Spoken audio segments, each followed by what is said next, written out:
Right from the childhood, Hazrat Maulana Sahib, he has no interest in worldly matters. He used to do Jamaat's work during the day, and in the evening he started trade. He was a complete statue of humbleness.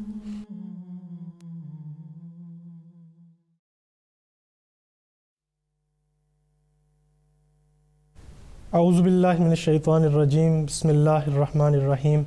And welcome to another episode of Servants of Allah. In this series, we have heard some truly astonishing accounts from some of the early missionaries of the Ahmadiyya Muslim community.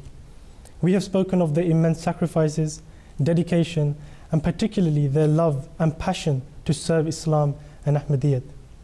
Inshallah, in today's program, we will be discussing the life of another very prominent missionary of the Ahmadiyya Muslim community, Hazrat Maulana Nazir Ahmed mubassher sahib. And joining us here in the studio for our studio discussion is his nephew Khalid Munir Ahmed sahib. Khalid sahib, assalamu alaikum Wa alaikum assalam wa rahmatullah wa barakatuh. And jazakallah for joining us here in the studio. Thank you for inviting me. Khalid sahib, before we speak about the various aspects of Maulana Nazir sahib's life, if I could ask you if you could kindly just give us a very brief introduction to Maulana sahib's life. Yeah. Hazrat Maulana Nazir Ahmed Sahib was my Mamu uncle. He was born in 1910. My grandfather, Maulana Nazir mubassher Sahib's father's profession was, but by profession he was farmer. Before the birth of Hazrat Maulana Nazir Ahmed mubassher Sahib, his about 8 siblings, they passed away in infancy. When the time of Hazrat Maulana Nazir Sahib came, then Hazrat Ghulam Hasan Sahib saw a dream in which he was told that this time this baby will survive, and there was a hint that his life should be devoted for the service of Islam. And by the grace of God, this dream came true, and this child survived. He survived, and his initial education was from Sialkot. After his initial education, Hazrat Ghulam Hasan Sahib, he took his son to Qadian for admitting into the Madrasa Ahmadiyya. And in fact, even though he knew that he was going to devote this son for the service of Islam, in fact, when he took him to Madrasa Ahmadiyya, I think that was a very emotional moment. It was very difficult for him to detach from him. Yes. Because your sister, Shahida Sahiba, in this clip that we can show you, she actually recalls that event and the emotional attachment that he had with his son. आपने सिर्फ 5 जमातें पढ़ी हैं सियालकोट में, तो उसके बाद नाना जी ने आपको कादियान भिजवा दिया वक्फ करके, छोटा सा बच्चा, और इतने अरसे के बाद वो बच्चा पैदा हुआ। नाना जान को उनके साथ मोहब्बत भी बहुत थी। वो कादियान उनको छोड़ने गए तो फरते जज्बात से रो पड़ते थे, बार बार जाते थे, बार बार वापस आते थे, और उनकी मोहब्बत का ये हालत थी कि उनसे खड़ा नहीं हुआ जा रहा था। जब बार बार उन्होंने इस तरह किया तो फिर मौलाना नज़ीर अहमद मुबस्सर साहिब ने अपने वालिद को कहा कि अब्बा जी आप वापस चले जाइए, मुझे खुदा के हाल पे छोड़ दें। खैर फिर अल्लाह ताला के फजल हुआ, अल्हम्दुलिल्लाह आपने जामिया में पढ़ा, तो आपने देखा कि उनसे एक सीनियर तालिब इल्म है जिनके पास किताबों का ख़र्चा नहीं था और वो गरीब थे। आपने अपने वालिद को ख़त लिखा कि इस तरह एक यहाँ पे एक तालिब इल्म है जिनके पास अखराजात नहीं हैं, तो आप यूँ करें कि आप मुझे पैसे भिजवाएं ताकि मैं उनके लिए किताबें ख़रीद लूँ। वो इस साल इस्तेमाल कर लेंगे, जब फिर वो इस्तेमाल कर चुकेंगे तो उसके बाद अगले साल मैं इस्तेमाल कर लूँगा। Actually, I would like to add one thing here, that right from the childhood, Hazrat Maulana Sahib, he has no interest in worldly matters. When his father left him there, then he went to the local sweet shop where he has an account, and told him that whenever, this is my son, whenever he comes to you, whatever he wants, whenever he wants, just give him at the end of the month I will come and I will pay you. And that was the tradition at that time. I mean, this kind of liberty, the youth normally actually exploit this thing and they use this thing. But Maulana Nazir Ahmed Sahib, he never went to that shop, he never bought anything. So this was his character. Simplicity right from a young age. Khalid Sahib, you've mentioned the fact that, you know, just after completing his primary education, Maulana Nazir Sahib entered into Madrasa Ahmadiyya, and his life as a devotee started right from that very young age. If you could just tell us very briefly the various services he rendered throughout his life for Islam and Ahmadiyyat, and the various posts and offices he held. Yes, when he passed his Mauli Fazil exam, after that he became Murabbi, and then after a few years he was sent to Ghana. That was his first appointment over there. And he served there for about, in total, 23 years in 3 stages. The first one was the longest one, when he spent about 11 years there. He went there, he established some jamaats over there, he trained people. And then after that, the second phase came. He came back, then he went back in 1949. From 1949 till 1954, he again served in Ghana. Then for about 1 year, he came back in 1954. And then in 1955, he went back. Then he spent his life there till 1961. After that, he came back to Pakistan. And in Pakistan, he held offices first of Naib Wakil Tabshir. Then he was given the responsibility of as a Nazim Darul Qaza. Then in 1982, he was given the responsibility of Wakil Talim. He was member of Ufta Fatawa Committee and Majlis-e-Kar Partada as well. After his retirement, he served as a Naib Sadr Tariq-e-Jadid. So this was his. With the grace of Allah, he had the opportunity to render a number of services for Ahmadiyyat.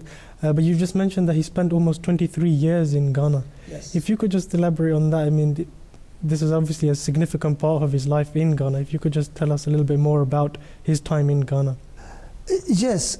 Let me, before I tell you what happened in Ghana, I will start right from the beginning at how he was chosen. After passing his exam, there was actually no money. Jamaat has no financial resources that they can send their missionaries abroad or anywhere at that time. And so he has to work with his father. So he started to help his father on the farms. And once his Nana Jan was ill and he was admitted in hospital. And Maulana Nazir mubassher Sahib was looking after him there in Daska, city Daska. He was reading Al-Fazl. He saw advertisement which was given by Hazrat Maulana Nazir Ali Sahib, that we need a volunteer who can serve in Ghana, and his job description will be that he would train people, local people, how to preach, and train them how to become a Murabbi. And but Jamaat will give them a nominal living expenses because the Jamaat has no resources. He read this one and instantly he wrote back to Hazrat Maulana Nazir Ali Sahib that I offer my services unconditional. Hazrat Maulana Nazir Ali Sahib was very happy. He took this letter to Hazrat Khalifa Sani. Khalifa Sani, when he listened this thing and he said this thing, yes, it took him. The people who put conditions, they don't work. So there his journey started. Then he... The departure, when they actually went, it was actually an extremely special event because he was going into far-off land, but at the same time there was Maulana Jalaluddin Shams Sahib. Yes. And I believe that Maulana Nazir Ahmed Sahib. Yes. All three were actually departing at the same time. And this was a very special event in Qadian that everyone, flocked in their multitudes to come and bid farewell to them. Yes. And even Hazrat Amir al-Mu'mineen as Khalifatul Masih Sani, he also came as well to, send them off with his prayers. And in fact, in the next clip, your sister actually mentions this very emotional atmosphere that was in Qadian at that time. फिर 2 फरवरी 1936 को 3 मुबल्लगीन थे, एक मौलाना नज़ीर अहमद मुबस्शर साहिब, दूसरे मौलाना नज़ीर अहमद अली और तीसरे मौलाना जलालुद्दीन शम्स। ये तीनों इकट्ठे सफ़र पर रवाना हुए। अजब मंज़र था, हज़ारों की तादाद में लोग बाहर खड़े हैं कादियान के स्टेशन पे अलविदा करने के लिए। मोहब्बत और दुआ और आंसू और फिर खलीफा सानी भी तशरीफ़ लाए। फिर हुजूर उसी गाड़ी में सवार हुए और हुजूर आपके साथ अमृतसर तक गए और दुआओं के साथ आपको रुखसत किया। उसके बाद हमारे मामू बताया करते थे कि उसके बाद इतना कठिन सफ़र था। ये वो वक्त था जब जमात के पास माली मुश्किलात का दौर था। नहायत थोड़ा तनख्वाहें और जहाज़ की अर्शों पर सफ़र करना, उस वक्त तो ये सवाल ही नहीं पैदा होता था जो आज की आसाइशें, और अब कम आएगी और कसम पुरसी, और आज उस वक्त आजिज़ी इनकसारी काम आती थी। From they started their journey from Amritsar by train. They went to Delhi. From Delhi, they went by train to Colombo. From Colombo, they carried on their journey by sea. That was a Japanese ship, and they proceeded from there to Cairo, and they went to Port Said. In Port Said, they went to Cairo, and from there, Hazrat Maulana Nazir Ahmed Sahib, he went to Mecca for performing Hajj. While during that time, Hazrat Maulana Nazir Ahmed Sahib, he stayed there.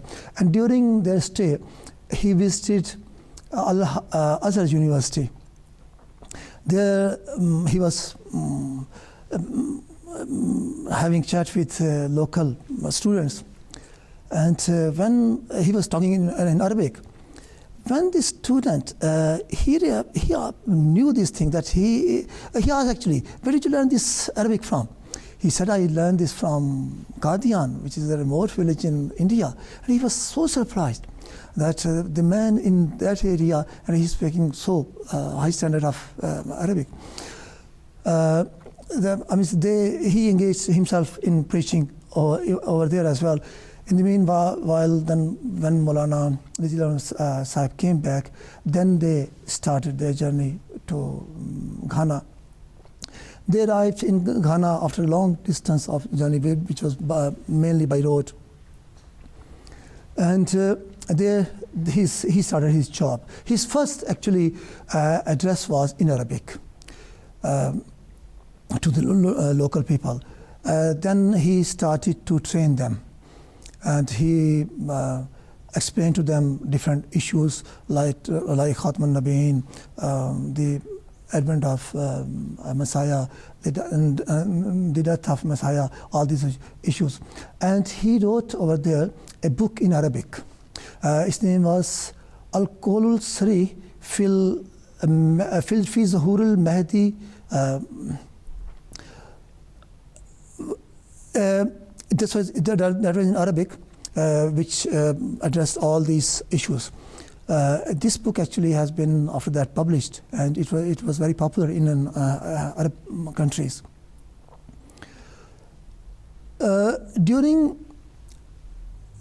Then he started to train people. The people started to go out, and they started to spread the message of Islam. In the meanwhile, one incident happened that our new, freshly prepared Murabbiyan, 20 of them were arrested by a chief paramount.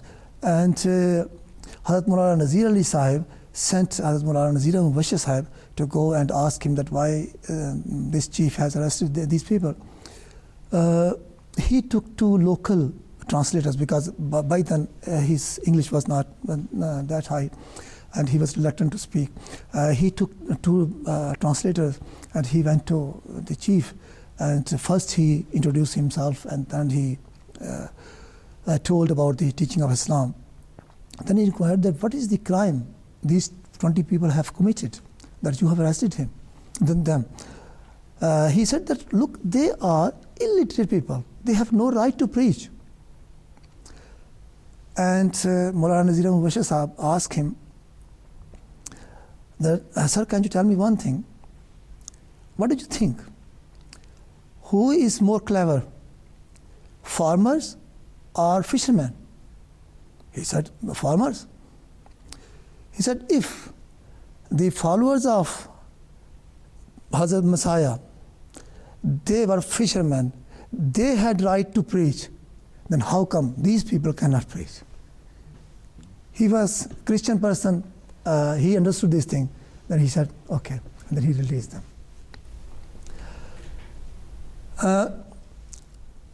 There, he's actually, as I mentioned before, that the Jamaat has very limited resources.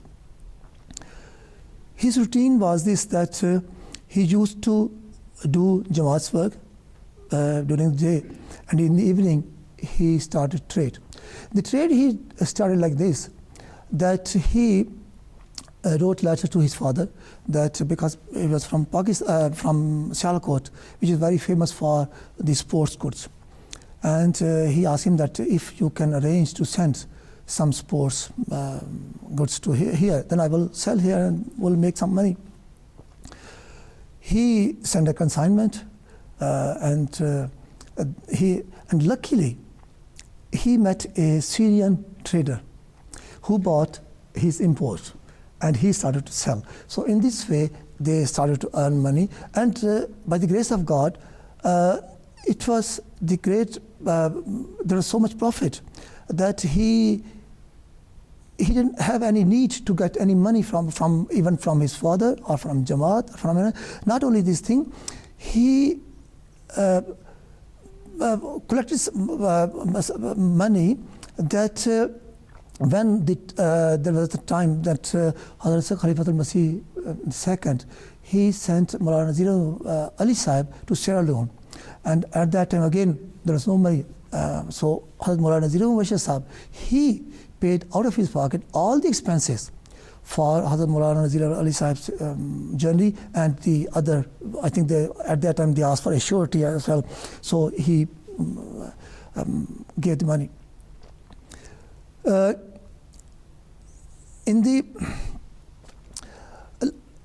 Along with this trade, he wrote a letter to an agency in Lahore. His name was Amrit Dhara Agency, and he imported some medicines so he can give, because there was no medicine available for our own people. So he started to give for common ailments. So in this way he was doing khidmat khalq.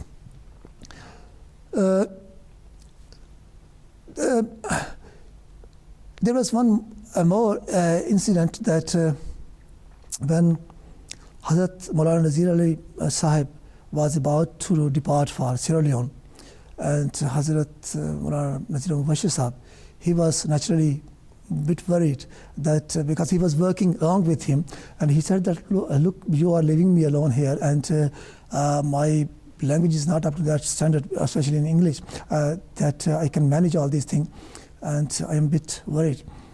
And Maulana Nazir Ali Sahib said that, look, Maulana Sahib, the stick of Moses, that was a non-living thing. God made use of that. and you're a scholar, God will definitely make your services, so don't worry. Then he was satisfied. Absolutely. In fact, throughout his time in Ghana, there was, divine help throughout. Yes. In fact, there was an incident that one of Maulana Nazir Ahmed's son narrates about an earthquake that happened in Ghana and the significance it had with a debate. In fact, we can play that clip for you now. I will narrate you one incident when he was a missionary in Ghana. In 1939, a young man returned from Saudi Arabia to Ghana. He had gone there for some education. When he came back, he was the leader of the non-Ahmadis, and they started to incite the people against the Ahmadis. And they used to say that if the promised Messiah or Mahdi has come, then we need a sign about that.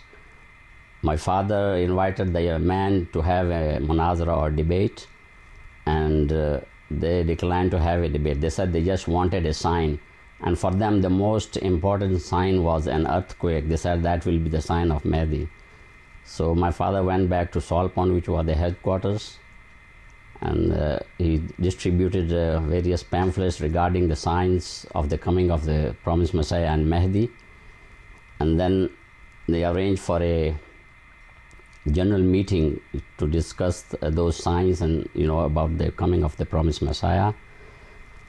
But just before they were going to have the meeting, an earthquake hit Ghana at that time, and then during the whole night there were several tremors.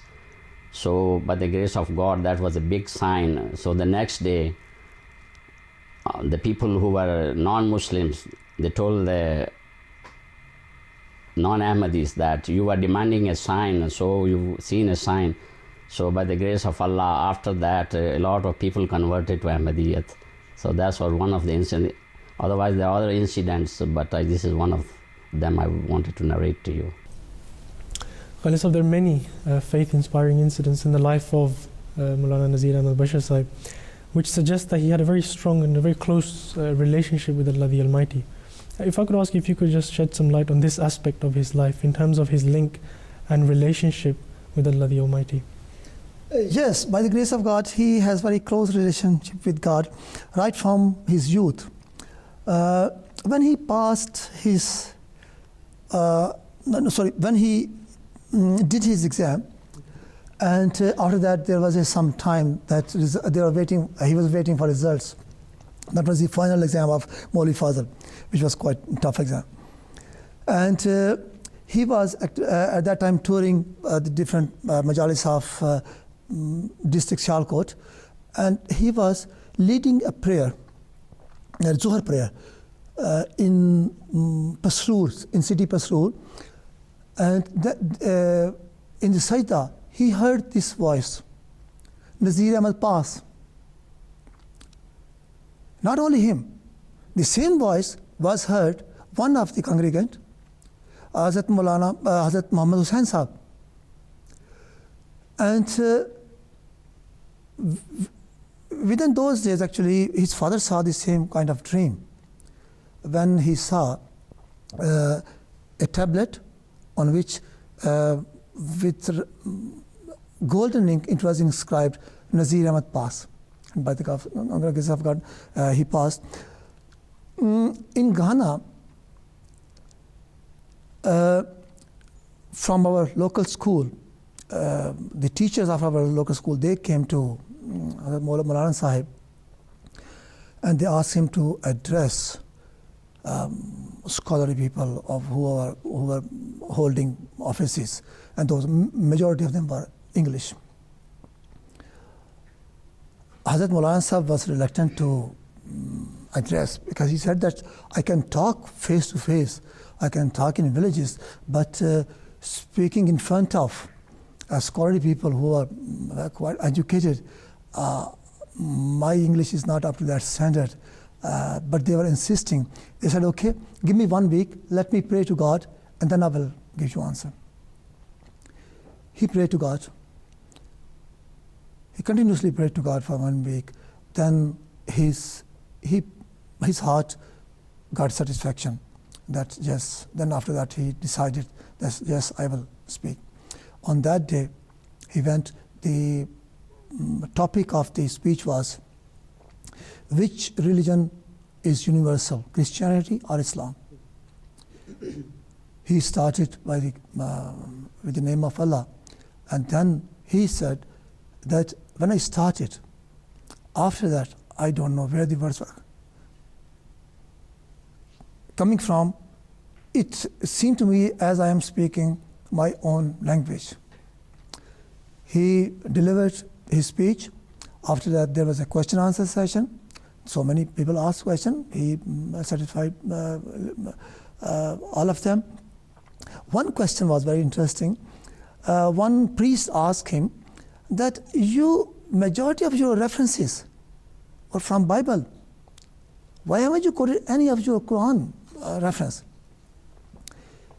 And Hazrat Mahmud said, actually, Quran has given me this authority to use Bible and Torah. And then he said, okay. This address was so popular that it was the hot topic of the town in that week. The following Sunday, in the church congregation, the assistant priest told to their members that you call yourself Christian, but in previous Friday, Maulana Nazir Ahmed has proved that Islam is the universal religion and the Christianity is only for the son of Israelite. Then actually he saw some dreams where God told him in advance. One dream was very interesting. That was about the defeat of Germany and Hitler especially.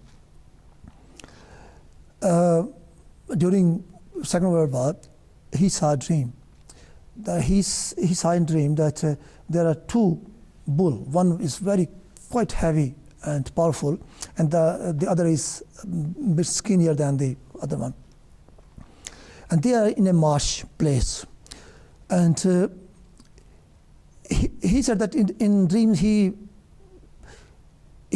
felt that he should pick the one bull. He put his hand under the belly of a bull,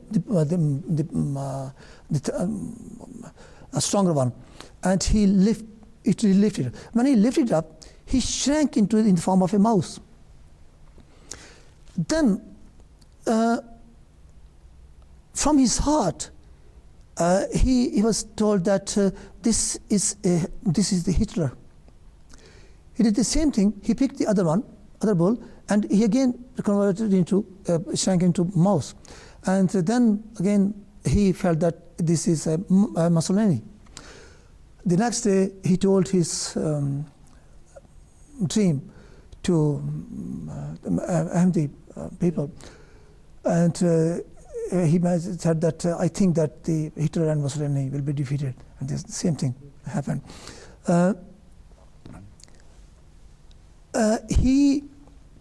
In one of his dreams, he saw Hazrat Rasulullah sallallahu alaihi wasallam.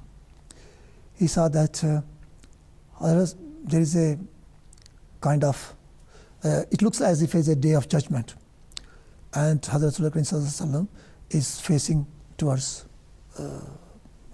west, and behind him Hazrat Masih Maud is standing, and then after that Hazrat Maulana Nazir Ahmed is standing. He said that Muhammad Rasulullah was addressing, and then suddenly he looked behind, and he said 3 times by pointing towards Hazrat Masih Maud that this is my promised Messiah, this is my promised Messiah, this is my promised Messiah. So this was his Thank you very much. In fact, another aspect of his close relationship with Allah that we find was that the due importance he gave to salat. And in the next clip, his son, Dr. Munir Sahib, actually elaborates on this, which we can see.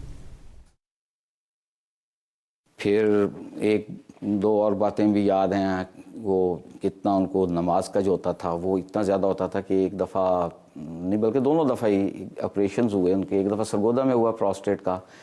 جو ہی ہوئے شاہی تو پہلا مطالبہ یہ تھا کہ نماز کا مجھے بتاؤ وقت کیا ہے, مجھے تیمم کے لیے کوئی مٹی لا کے دے دو بیڈ کے اوپر ہی, اور تیمم کیا اور پھر نماز ادا کی. وفات سے تقریباً 1.5-2 سال پہلے ان کا ہرنیا کا بڑا کمپلیکیٹڈ آپریشن ہوا تھا. صاحبزادہ مرزا مبشر احمد صاحب نے وہ آپریشن کیا تھا, اور پہلے دعا کے لیے حضور کو بھی خلیفۃ المسیح رابع رحمہ اللہ کو بھی لکھا اور پھر آپریشن کیا. خاصا پیچیدہ تھا. لیکن وہ جب آئی سی یو میں ان کو ہوش آئی تو سب سے پہلے میں نے جبار صاحب مرحوم کو کہا کہ انہوں نے سب سے پہلے مطالبہ کرنا ہے کہ میں نے نماز پڑھنی ہے تو مجھے تیمم. اور وہی ہوا, جب ہوش آئی ہے تھوڑی سی تو انہوں نے وہی مٹی کا جو میں نے پہلے وہاں پہ رکھ دی ہوئی تھی اس سے تیمم کی اور نماز پڑھی. کہ ایک دفعہ اپنے گھر میں تھے اور پلنگ پر لیٹے ہوئے تھے, اور اس کے پلنگ کے ساتھ ہی کھڑکی تھی. تو لیٹے ہوئے تھے تو لیٹے لیٹے ان کے دل میں خیال آیا کہ یا اللہ میں بڑے عرصے سے تیری عبادت کر رہا ہوں اور نفل بھی پڑھتا ہوں, اور جب سے میں نمازیں پڑھنی شروع کی ہیں میں نے کوئی ایک تہجد بھی نہیں چھوڑا, تو مجھے اپنے آپ کو دکھا تو صحیح تو ہے کیسا. فرماتے ہیں کہ جو ہی میں نے یہ کہا تو ایک روشنی کا بہت بڑا بہت سا گولا کھڑکی میں سے اندر آیا, ایسا کہ میں اس کی برداشت نہ کر سکتا, اور اسی وقت بے ہوش ہو گیا اور آدھے گھنٹے تک بے ہوش رہا. اور کہتے ہیں کہ جب یوں ہی مجھے ہوش آئی تو میں نے کہا کہ یا اللہ بس. تو گویا یہ اسی طرح کا واقعہ ہے کہ جس طرح حضرت موسیٰ علیہ السلام نے اللہ تعالیٰ سے کہا تھا کہ یا اللہ میں تمہیں دیکھنا چاہتا ہوں, اور اللہ تعالیٰ نے کہا کہ تو دیکھ تو نہیں سکتا, ہاں اگر تیرا اصرار ہے تو اس پہاڑ کی طرف دیکھ, میں اس پر تجلی کروں گا. اور جب حضرت موسیٰ علیہ السلام نے پہاڑ کی طرف دیکھا اور اللہ تعالیٰ نے اس پر تجلی فرمائی تو آپ بے ہوش ہو کر گر پڑے. تو یہ گویا اسی طرح کا واقعہ ہے. میں سمجھتا ہوں کہ اس میں نبی کریم صلی اللہ علیہ وسلم کی اس حدیث کی بھی تفسیر ہے کہ جس میں آپ نے فرمایا کہ علماء امتی کا انبیاء بنی اسرائیل. وہ آپ کے ساتھ یہ واقعہ اسی طرح پیش آیا جس طرح اللہ تعالیٰ کا, جس طرح حضرت موسیٰ علیہ السلام کے ساتھ اللہ تعالیٰ کا واقعہ پیش آیا تھا.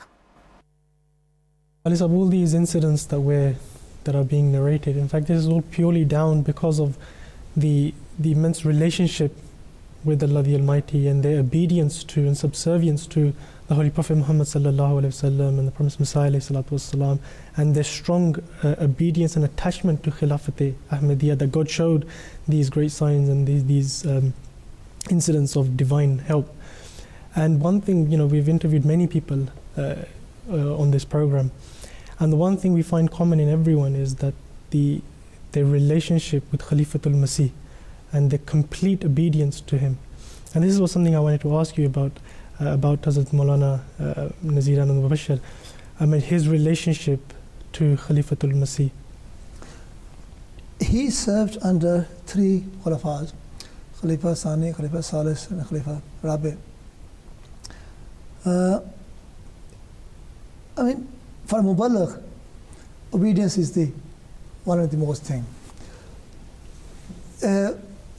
When he was chosen for Ghana, at that time he met Khalifa Sani, and Khalifa Sani gave him advice, and on that occasion Khalifa Sani gave him the title of mubassher. Before that his name was Maulana Nazir Ahmed Sialkoti, and from that day his name was Maulana Nazir mubassher. And he proved mubassher to be a mubassher for the Jamaat Ahmadiyya. Throughout his life he used to continuously write to Khalifa Sani for advice and for prayer. and whatever he wants to do, he always get permission first. Then Hazrat Khalifa Sani was so happy with his work that in one of his Friday sermon, he mentioned about this. I will quote first, if you allow me. मौलाना नज़ीर मुबश्शर सियालकोटी आजकल gold coast में काम कर रहे हैं। यहाँ गो जमातें पहले से कायम हैं, मगर वो अकेले कई हज़ार की जमात को संभाले हुए हैं। फिर इनकी कुर्बानी इस लिहाज से भी खसूसियत रखती है कि वो ऑनररी तौर पर काम कर रहे हैं, जमात इनकी कोई मदद नहीं करती। वो भी 7-8 साल से अपने अजीज़ों और रिश्तेदारों से जुदा हैं। And then when he came back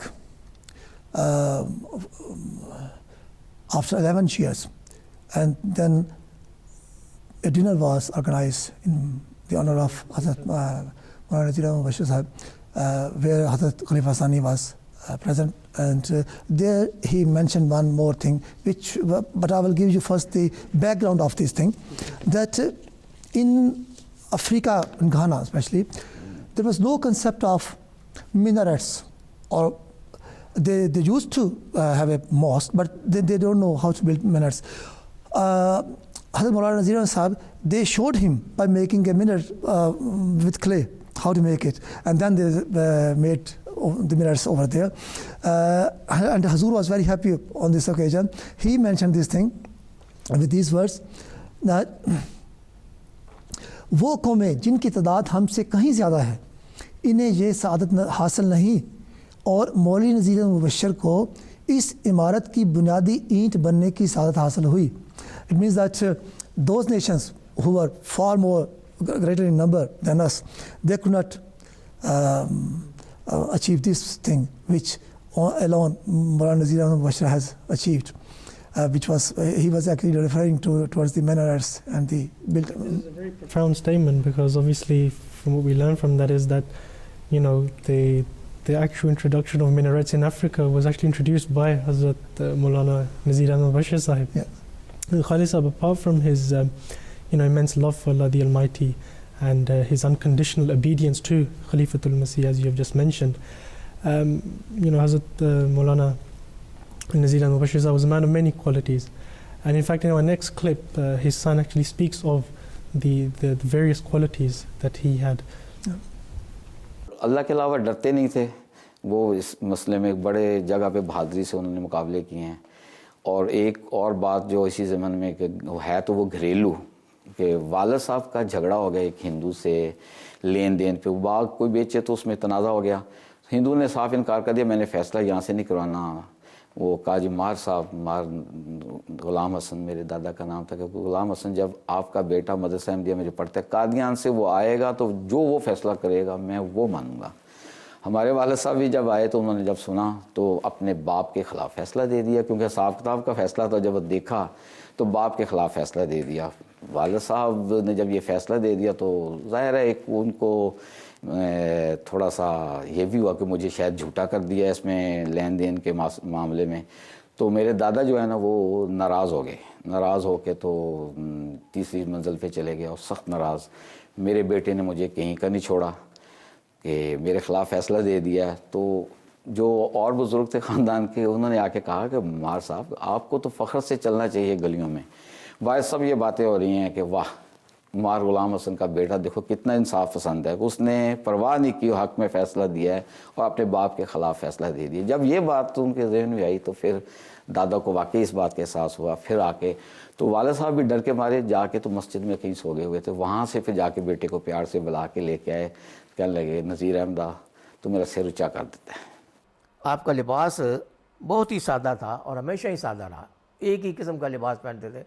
मुझे एक दफ़ा उन्होंने बताया कि मैं जब दूसरा दौर घाना में मुकम्मल करके पाकिस्तान गया तो लोगों ने कहा कि मौलवी साहब आप तो जिस तरह गए थे उसी तरह ही वापस आ गया. तो कहने लगे मैं ख़ुद बदलने गया था, ये लोगों को बदलाने गया था. तो ये लतीफ़ा आप सुनाया करते थे जो उनकी सादगी की एक इलामत है.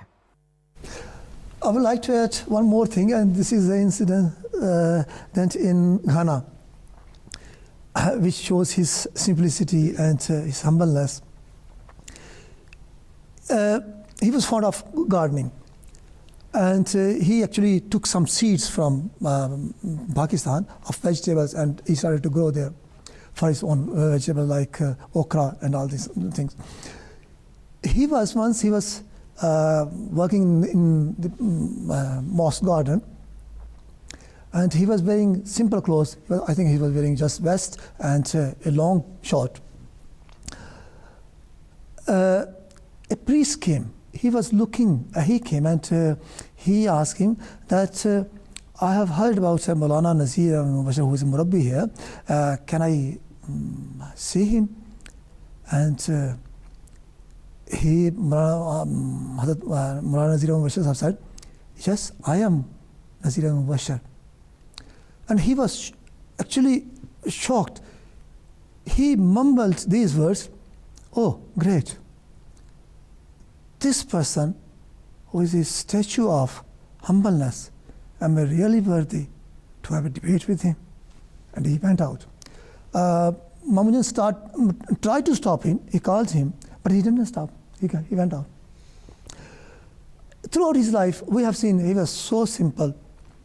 Once he was, because our house was very close to Masjid Aqsa in Rabwa.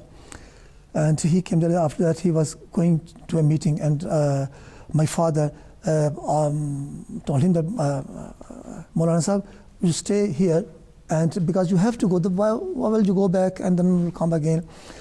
You stay here, spend this time, and after that, because you have to go to the other meeting. So that was the time between about 2 o'clock in the afternoon till 4 o'clock. And my sister,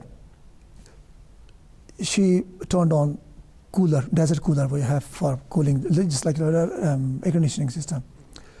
And he said, no, I'm not going to sleep here. You want me that I should forget God? My sister said, please, Mamujan, you stay, sleep here. And then he slept. But after about 20 minutes, he woke up. And he was literally, he said, Astaghfirullah Rabbi, Astaghfirullah Rabbi. No, I'm not sleeping here. Okay, then we switched off the desert cooler.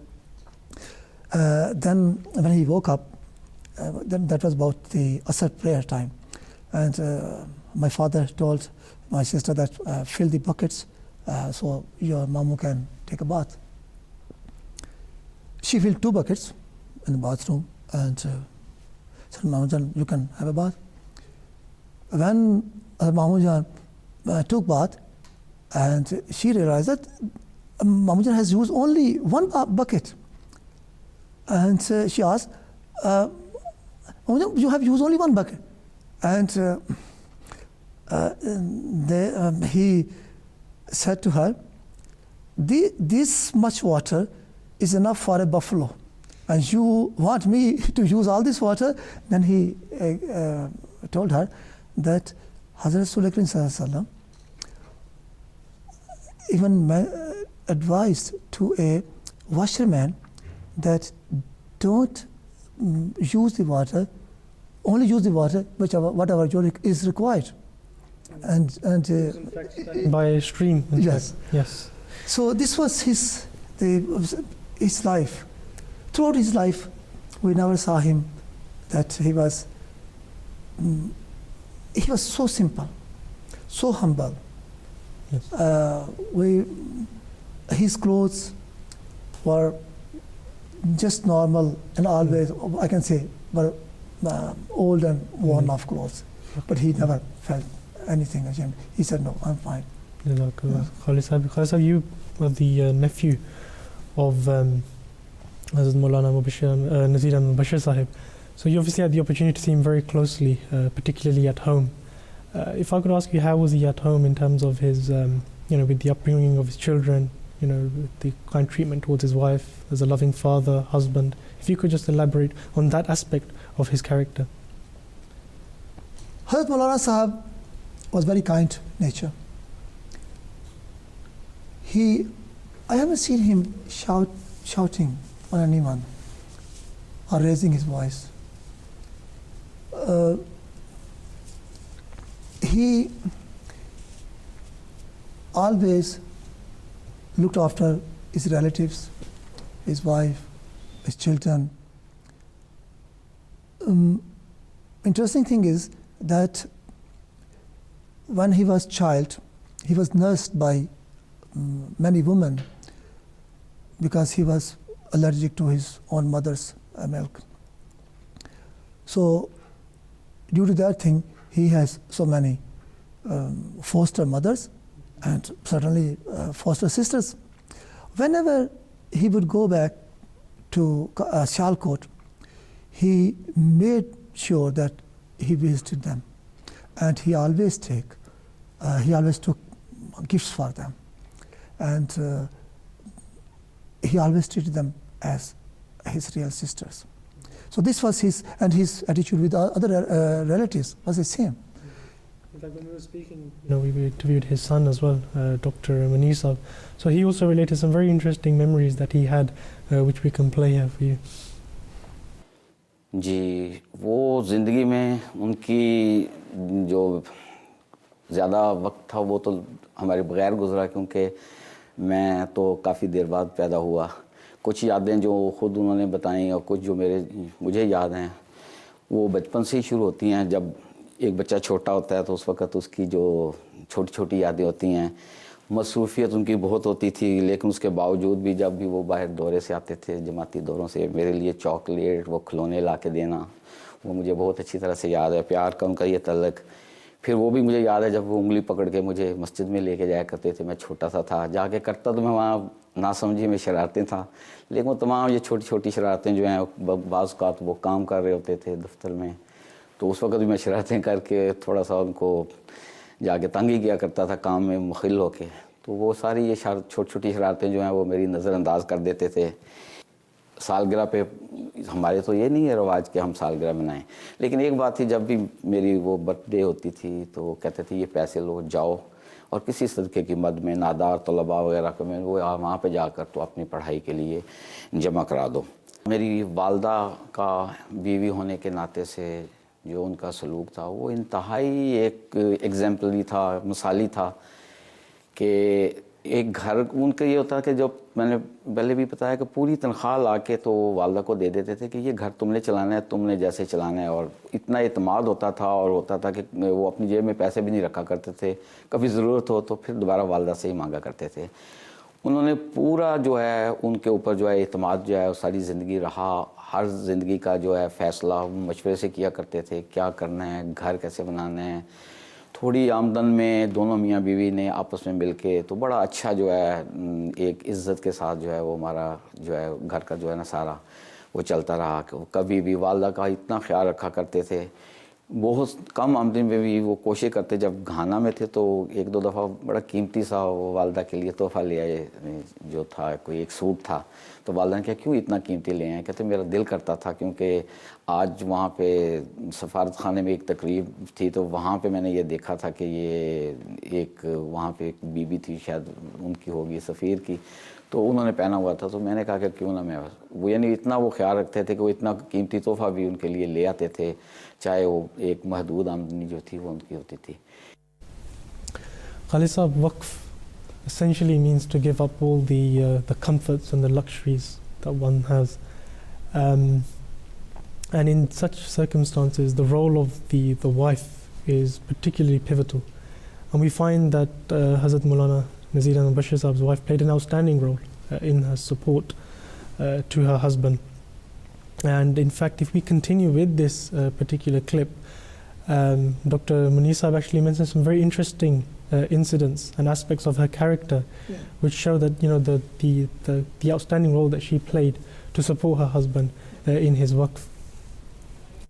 वालदा के निकाह मेरे वालिद साहब का 1928 में हुआ. उस वक्त वालदा की उम्र बड़ी छोटी थी, 12 साल से कम थी. तो ये था कि रुखसाना कुछ साल बाद में करेंगे. इसी दौरान में उनको जाना पड़ गया, ज़िंदगी वक्फ करके जब घाना जाना पड़ गया तो ख्याल था कि घाना जाएंगे 2-3 साल में आ जाएंगे तो रुखसाना जो है वो हो जाएगा. وہاں پہ جا کے حالات خراب ہو گئے. سیکنڈ ورلڈ وار ہو گئی. جب جنگ عظیم کے دوران 11 سال نہ جماعت کے پاس پیسے تھے کہ ان کو واپس بھجوا سکے, نہ حالات تھے, نہ سفری حالات اس قسم کے تھے. تو تقریباً 11 سال جو ہے وہ ان کا وہ جو دورانیہ تھا وہ وہاں پہ گزرا. اس طرح تقریباً نکاح کے 19 سال کے قریب جو ہے بعد میں میرے والد اور والدہ کا جو ہے نا وہ شادی ہوئی. نکاح کے بعد رخصتانہ جو ہوا, اور جب ہوا تھا وہ دیکھ لیں والدہ 12 سال سے کم تھیں, ایک سے قریب تھیں, اور والد صاحب بھی اس وقت بہت جوان. اور جب شادی ہوئی ہے تو میرے والد صاحب کے بھی بال جو تھے اس میں چاندی آ چکی تھی, اور والدہ کے بھی چاندی آ چکی تھی. 1947 میں پھر جو ہے وہ ان کی رخصتانہ ہوا. تو یہ ایک بہت بڑا ایک وقفہ سا تھا جو اس کے درمیان ہوا نکاح کے اور رخصتانہ میں. اسی مثال ہے, جب بھائی کا داخلہ ہوا تو بہت تھوڑے ابا جی کی تنخواہ بہت کم تھی, تو والد صاحب پریشان بھی تھے کہ میڈیکل میں خرچہ بہت ہوتا ہے. تو قرضہ ہنسنا جماعت کا ہمارا خدا کا فضل ہے بڑا اچھا نظام ہے, وہاں سے قرضہ ہنسنا 50 روپے مل گیا, کچھ اسکالرشپ مل گیا. باقی والد صاحب مجھے یاد ہے رات کو بیٹھے ہوئے والدہ کو کہہ رہے تھے کہ 50 روپے کم ہے, وہ کس طرح ہوں گے. تو والدہ نے کہا وہ فکر نہ کریں, وہ میں اپنے جو آپ تنخواہ دیتے میں اس سے کسی طرح سے کاٹ کے آپ کو دوں گی ضرور. چنانچہ والدہ نے وہ بھی مجھے یاد ہے مرغیاں بڑھا لیں, ان کے انڈے جو تھے وہ فروخت کر لیا کرتی تھیں. دودھ زیادہ آتا تھا, وہ دودھ بھی تھوڑا سا کم کر لیا, شاید وہ اپنی قربانی دی ہوگی, اپنے جو استعمال کرتی تھی, مجھے تو ملتا رہا تھا. تو یہ مجھے یاد ہے کہ وہ وقت جو ہے نا بڑے طریقے سے میری والدہ نے جو ہے وہ اس کو ظاہر. پھر انہوں نے وہاں کھانا کی مشکلات شروع میں تھیں, بعد میں تو خیر حالات پھر آہستہ آہستہ ٹھیک ہوتے رہے, لیکن وہاں بھی انہوں نے جو ہے وہ والد کا جو ہے ہر مشکل جو ہے گھڑی میں وہ ساتھ دیا. The same thing actually, I want to read a quote, which this thing was recognized not only by the family but by the Jamaat as well, and they have this feeling and in mind that this young person, he left for the service of Islam, and he has not completed his Rukhsana has not been done so far. On the occasion of his marriage ceremony, when Rukhsana was going to happen, that was the Asrana, and I will quote one a statement from that address. ایسے طالع مند اور خوش بخت نوجوانوں میں سے ہمارے ایک نوجوان مجاہد مکرم حضرت مولانا نذیر احمد مبشر سیالکوٹی ہیں, جو مسلسل 11 سال افریقہ میں مجاہدانہ خدمات اور سرفروشانہ تبلیغ اسلام کا فریضہ ادا کرنے کے بعد حال ہی میں واپس تشریف لائے ہیں. اب جبکہ نوجوانی کا بہترین زمانہ خدا تعالیٰ کی راہ میں گزار کر لوٹے ہیں تو داڑھی میں سفید بال آ چکے ہیں. عنقریب رخصانہ کی وہ تقریب منعقد ہونے والی ہے جو محض علائے کلمت اللہ کی خاطر 11 سال سے ملتوی چلی آ رہی تھی. احباب دعا فرمائیں کہ خدا تعالیٰ اس مخلص نوجوان کی اس بہترین قربانی کو خاص طور پر شرف قبولیت عطا فرمائے اور اس جوڑے پر اپنی برکات نازل فرمائے. So that was the time when he came back, his beard started to grow white. Not only his wife's hair started to turn white, and that was the time, that long time they spent, and that was the first sacrifice when even the Rukhsana has not been done. The sacrifice of Hazrat Mumani Jan started. We have seen Mumani Jan that she spent his life in a very with patience and thankfulness. She always obeyed Hazrat Mamu Jan. She was very kind to his own children and to all the relations of his husband. She was, whenever we would go to her house, she was always very kind and very loving to us.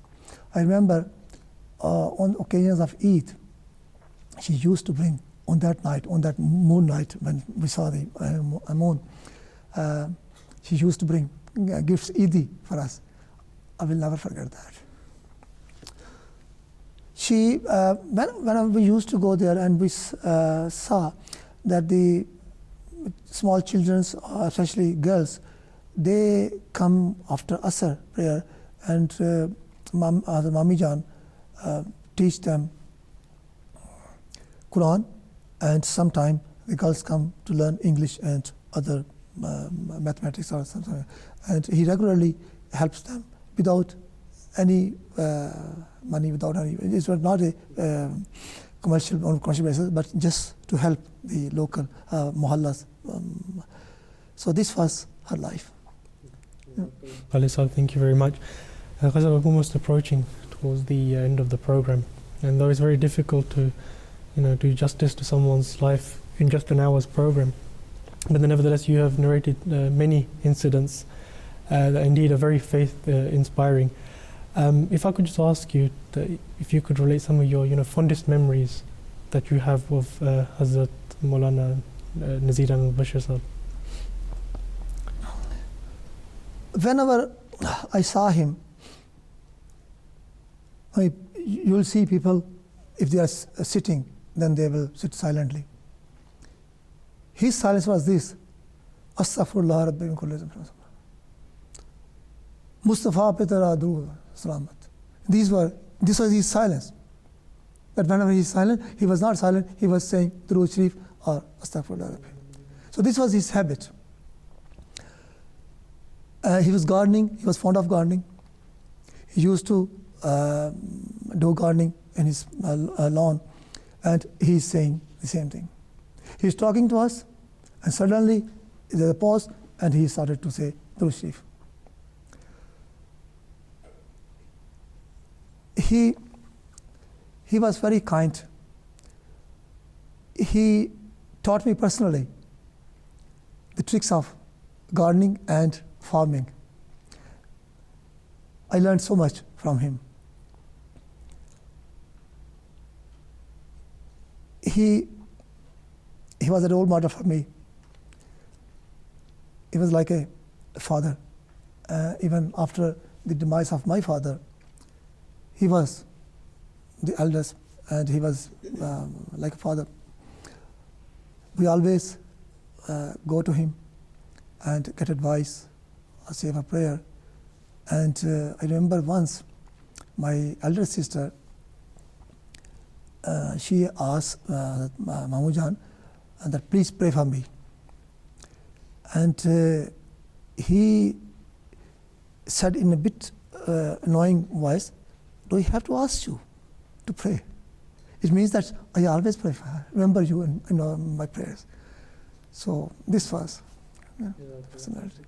In 1997, on the 23rd of February, after having lived such an inspirational life, full of dedication and sacrifice for the service of Islam and Ahmadiyyat, Hazrat Maulana Sahib departed from this temporary abode and returned back to his true creator. If you could just tell us about the atmosphere at that time, if you can recall, how people remembered him, and even now, how do they remember him, and particularly during that time. These type of people, they were assets of our Jamaat. They were role model for our Jamaat, because people know that how they have spent their life, about their sacrifices. And that was the source of our prayers. Whenever we were in trouble or we need something from God, we would go to them.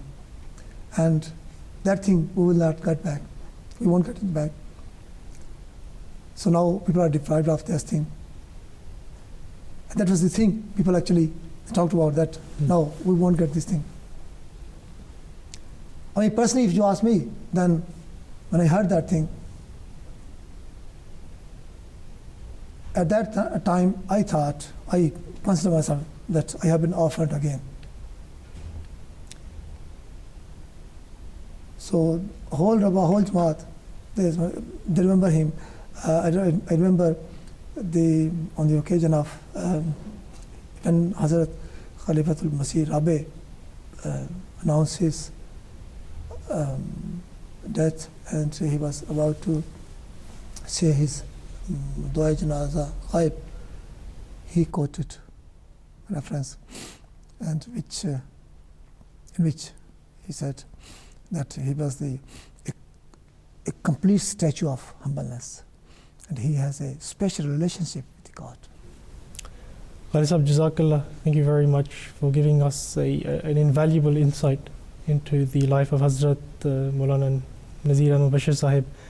We thank you and the members of your family and friends for taking time out and narrating these incidents. Truly, they are undoubtedly a source of inspiration for all of us. Jazakallah for joining us on today's program. And inshallah, in the next episode of Servants of Allah, we will be discussing the life of another very prominent personality of the Ahmadiyya Muslim community. For now, we will close the program with one final clip that perhaps summarizes the life and character of Hazrat Maulana Nazir Ahmed mubassher sahib. But from all of us here, Assalamu alaikum wa rahmatullahi wa barakatuh. البتہ حضرت خلیفۃ المسیح رابع نے جو اس وقت London میں تھے، آپ نے جو ان کی وفات پر ان کو جو خراج تحسین پیش کیا، وہ میں الفاظ اختصاراً بتانا چاہتا ہوں تاکہ معلوم ہو کہ ان کی حیثیت خلیفۃ المسیح کے نزدیک کیا تھی۔ حضور نے مختلف ان کے بارے میں جو باتیں فرمائیں، ان میں سے یہ باتیں قابل ذکر ہیں۔ آپ نے فرمایا کہ انہوں نے سچی پاکیزگی کا نمونہ پیش کیا۔ تعلق باللہ میں آپ کو ایک عجیب مقام حاصل تھا، یعنی خود حضرت خلیفۃ المسیح رابع فرما رہے ہیں کہ تعلق باللہ میں آپ کو ایک عجیب مقام حاصل تھا۔ آپ مستجابات دعوات بزرگ تھے۔ آپ نہ صرف فرمایا آپ نہ صرف تاریخ احمدیت کا حصہ بن چکے ہیں، بلکہ اپنی ذات میں تاریخ احمدیت کا ایک حسین باب تھے۔ تو حضور کے یہ الفاظ جو ہیں آپ کی ذات کے بارے میں کہ آپ کس شخصیت کے مالک تھے، آپ کی ذات کو سمجھنے کے لیے حضور کے یہ الفاظ کافی ہیں۔